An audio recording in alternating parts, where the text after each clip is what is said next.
teman-teman, Assalamualaikum warahmatullahi wabarakatuh. Ketemu lagi dengan saya Lokita Pramesti. Kita ketemu lagi di mata kuliah dasar-dasar jurnalistik. Oke, sebelumnya kita sudah terjadi pembahasan ya di pertemuan tatap muka kita di pertama dan kedua. Saat ini di pertemuan ketiga kita lakukan secara virtual. Perkuliahan online ini kita lakukan secara sementara saja sampai keadaan wabah atau virus corona habis ya di Indonesia. Semoga musibah ini segera berlalu ya teman-teman, sehingga kita bisa ketemu tatap muka kembali. Oke, sebelumnya pertemuan kita di pertama dan kedua, saya sudah menjelaskan tentang pengertian tentang komunikasi.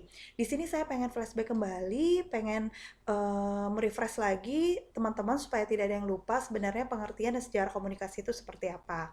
Oke, kita lanjutkan pembahasan kita. Yang pertama, sebenarnya sejarah komunikasi itu apa? Oke. Oke, kita slideshow. Ya, pengantar ilmu komunikasi, sejarah prosesnya sebuah komunikasi. Sebelumnya saya sudah sempat bertanya, sebenarnya proses komunikasi itu seperti apa sih? Nah, proses komunikasi, seperti nanti teman-teman bisa baca di sini, komunikasi itu adalah suatu proses di mana seseorang atau kelompok, organisasi, dan masyarakat menciptakan dan menggunakan informasi agar terhubung dengan lingkungan dan orang lain. Di sini juga komunikasi dilakukan secara lisan atau verbal yang dapat dimengerti oleh kedua belah pihak.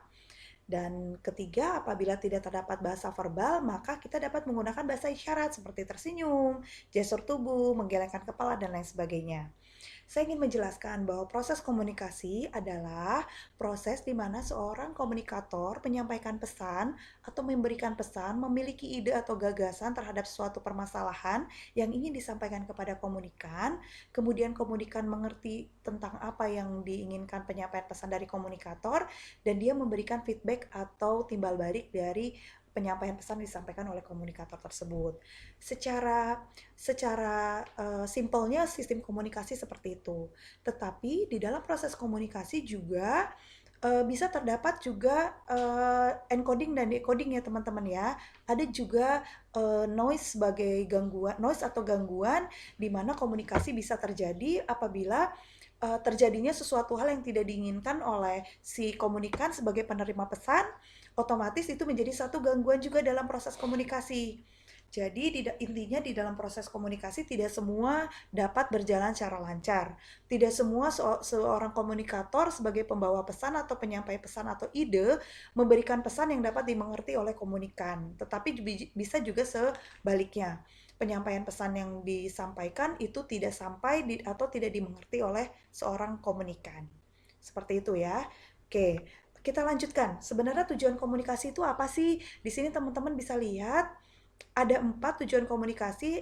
Yang pertama adalah satu, hal yang dapat disampaikan oleh seorang komunikator dapat dimengerti oleh komunikan. Sudah tentu ya teman-teman ya, kalau penyampaian pesan atau sumber pesan dari komunikatornya sudah jelas, kemungkinan besar hasil positif yang didapat oleh seorang komunikator dapat dimengerti, itu juga akan menjadi semakin jelas. Dan itu yang dinamakan dengan komunikasi yang efektif. Oke, tugas komunikator juga harus dapat menjelaskan pesan utama yang jelas dan sedetail mungkin. Di mana apabila tidak terjadinya hambatan dengan tidaknya jelas atau tidak detailnya penyampaian pesan atau pengungkapan ide atau gagasan, membuat komunikasi menjadi tidak efektif. Yang kedua, komunikan atau orang lain atau si penerima pesan ya teman-teman bisa memahami pesan yang disampaikan oleh seorang komunikator. Seperti yang tadi sudah saya jelaskan. Oke, yang ketiga, komunikasi serta pendekatan persuasif adalah cara agar sebuah gagasan mudah diterima oleh orang lain. Oke, sebelumnya saya sudah pernah bertanya kan sama teman-teman, sebenarnya kenapa sih pendekatan persuasif itu perlu dalam berkomunikasi? Pendekatan persuasif sangat dibutuhkan dalam melakukan proses komunikasi karena dengan proses pendekatan persuasif di mana kita bisa membujuk, mengajak kemudian menghimbau terhadap segala sesuatu yang ingin disampaikan oleh seorang komunikator kepada komunikan, sehingga membuat proses komunikasi menjadi lebih efektif. Nah, oleh sebab itu tujuan komunikasi di sini saya sertakan pendekatan persuasif, karena menurut saya pendekatan persuasif itu merupakan sesuatu hal yang paling penting di dalam proses komunikasi. Karena dengan kita mengajak, menghimbau, kemudian membujuk terhadap segala sesuatu pesan kepada komunikan, membuat komunikan akan lebih mudah tertarik dengan apa yang ingin disampaikan oleh seorang komunikator. Oke, kalau selanjutnya yang keempat. Keempat di sini tujuan komunikasi adalah menggerakkan orang lain untuk melakukan hal sesuai dengan keinginan komunikator. Sudah tentu ya teman-teman, tujuan dari kita melakukan proses komunikasi adalah mengharapkan timbal yang positif atau hasil yang positif kepada komunikan, supaya komunikan mengikuti apa yang ingin disampaikan oleh seorang komunikator. Jadi ini merupakan bagian yang penting di dalam tujuan komunikasi. Kita lanjutkan selanjutnya, yaitu fungsi komunikasi. Oke, teman-teman bisa baca di sini bahwa fungsi komunikasi itu ada sebagai informasi, ada sebagai kendali, dan ada sebagai motivasi. Kenapa sih sebagai informasi? Sebagai informasi di sini adalah menyampaikan pesan, dan komunikasi berperan untuk mencari informasi dan mendapatkan informasi yang dibutuhkan oleh komunikator ataupun komunikan dalam berkomunikasi. Jadi informasi di sini sangat dibutuhkan dalam proses komunikasi ya. Kemudian yang kedua, fungsi komunikasi itu sebagai kendali. Kenapa? Karena komunikasi di sini berperan untuk mengontrol perilaku orang lain maupun anggota dalam berbagai cara yang wajib dipatuhi oleh semua pihak. Jadi di sini pengendalian dari proses komunikasi atau di dalam komunikasi harus berperan serta. Kenapa? Karena apabila tidak ada kendali, maka pembicaraan atau proses komunikasi penyampaian pesan tidak akan berjalan dengan lancar, karena komunikator akan berbicara dengan semaunya, dengan seenaknya, tanpa ada kontrol atau pengendali di dalam proses komunikasi. Jadi harus adanya pengendali dalam proses komunikasi adalah hal penting dalam fungsi komunikasi. Oke, kemudian yang ketiga, kenapa saya tulis sebagai motivasi? Karena di dalam motivasi ini komunikasi dapat memotivasi melalui penjelasan yang dilakukan oleh seorang komunikator atau motivator. Contohnya, contoh saya sebagai dosen. Saya sebagai dosen menyampaikan pesan atau penyampaian ide atau gagasan saya kepada teman-teman sebagai mahasiswa, itu adalah sebagai wujud dari bentuk fungsi komunikasi untuk memberikan motivasi. Karena di dalam komunikasi harus juga ada sebagai pemicu, penggerak, kemudian penggerak di mana bisa memberikan komunikasi sehingga si penerima pesan atau komunikan dapat menerima pesan dengan baik dan tertarik dengan ajakan dari si komunikator. Tujuannya seperti itu.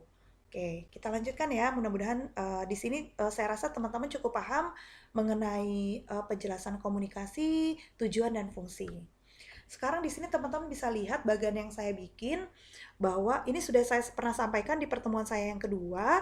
Di dalam proses komunikasi itu, yang pertama adalah develop idea by the sender. Di sini adalah seorang komunikator menyiapkan sebuah ide atau gagasan dalam proses komunikasi, di mana dia ingin menyampaikan pesan kepada si komunikan. Nah, di sini ada encoding, kemudian message, ada selecting medium, transmission of message, dan kemudian receiving message by the receiver.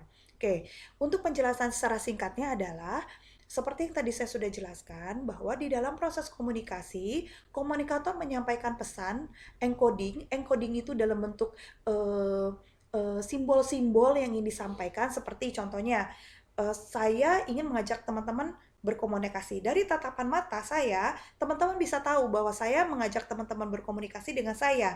Itu bagian dari encoding. Kemudian message di sini adalah penyampaian pesan yang ingin saya sampaikan kepada teman-teman.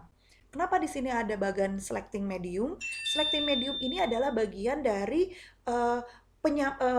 penyaringan pesan yang ingin saya sampaikan, sehingga kata-kata saya yang keluar dari seorang mulut komunikator atau saya sebagai komunikator saat ini adalah menyeleksi kata-kata yang baik yang ingin disampaikan kepada komunikan, agar teman-teman yang menerima pesan yang ingin saya sampaikan itu dapat mudah dipahami oleh teman-teman. Itu maksud dari selecting medium. Dan kemudian ada transmission of message, itu adalah bagaimana saya mengungkapkan penjelasan saya dengan teman-teman bisa melalui media.